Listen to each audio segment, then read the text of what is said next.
Morning সবাইকে একটা নতুন মিনি ব্লগ নিয়ে চলে এসেছি। সকালবেলা অভিরাজকে স্কুল দিয়ে এসে খুব ঘুম পাচ্ছে। এদিকে রেহানাকে বললাম একটু ব্ল্যাক কফি দিতে, তো এখানে ব্ল্যাক কফি রেহানা দিয়ে দিয়েছে। আর এখানে হাতে একটা বিস্কিট নিয়ে নিয়েছি। এই বিস্কিটটার সাথে আমি এখন ব্ল্যাক কফিটা খাবো, তারপর আমার এনার্জি আসবে।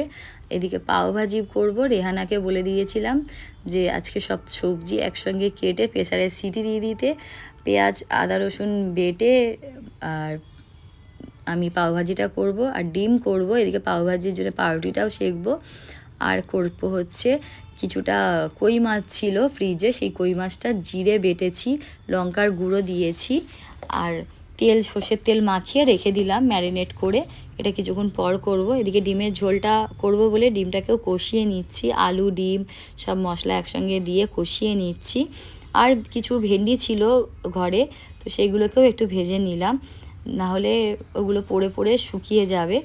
আর ব্লগটা মাঝখানে করিনি, অভিরাজকে স্কুল দিয়ে নিয়ে এসেছিলাম, শরীরটা ভালো লাগছিল না, সন্ধ্যেবেলা একটু তাড়াতাড়ি শুয়ে পড়েছিলাম। আর রাত্রিবেলায় একদম মামুনকে বলেছিলাম যে তড়কা করব, তড়কার ডাল সকালবেলায় মামুন ভিজিয়ে রেখে দিয়ে গেছিলো। আর এখানটা দেখো অন্ধকার হয়ে গেছে, কেন অনুষ্কা পড়ে উঠেছে, একটু বললাম অ্যালেক্সায় গান শুনি, আর আমি মন্দিরটাকে বন্ধ করে দিয়েছি, কেন 9টার পর আমরা মন্দির বন্ধ করে দিই।